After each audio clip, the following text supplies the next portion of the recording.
Moçada, vamos lá, Enem! Questão 8 de 2009. Paulo emprestou 5 mil reais a um amigo, que querido Paulo, a uma taxa de juros simples de 3% ao mês.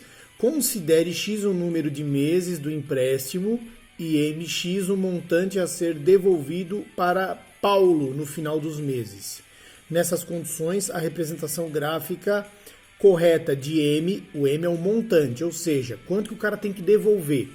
Se liga, o Paulo pegou 5 mil reais e ele tem que devolver, né, a cada mês os 5 mil mais 3%. Então, se ele devolver no primeiro mês, né, depois de pegar um mês, ele vai devolver os 5 mil mais 3% dos 5 mil, que dá 150 reais. Se ele não devolver, no segundo mês a devolução teria que ser do quê? Dos 5 mil mais duas parcelas de 150. O que daria 5.300, ou seja, o crescimento é constante de 150 por mês. Esse gráfico representa um início de 5 mil e um crescimento constante. Esse A, com certeza, é o gráfico certo, beleza? E um crescimento bem devagarinho. Podia ser mais devagarinho ainda, na realidade, se respeitar a proporção. O B não pode ser, porque o que acontece, ó?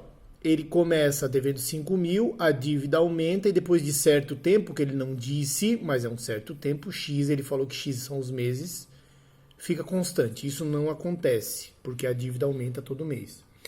Aqui seria com uma carência, se o cara tivesse tantos meses para pagar sem juros e só depois desse tempo começasse a ter o acréscimo dos juros, que cresceria o montante da dívida. Não é o caso também. Letra D de dedo. Aqui eu tenho um crescimento constante e depois ele aumenta, ou seja, também de forma constante, o crescimento eu digo, né? Porém maior. É como se nos primeiros 5 meses, eu não sei, mais ou menos até aqui, ó, nessa linha, 5 meses fosse uma taxa de juros de 3% e depois a taxa fosse para 6%, tá? Não é o caso.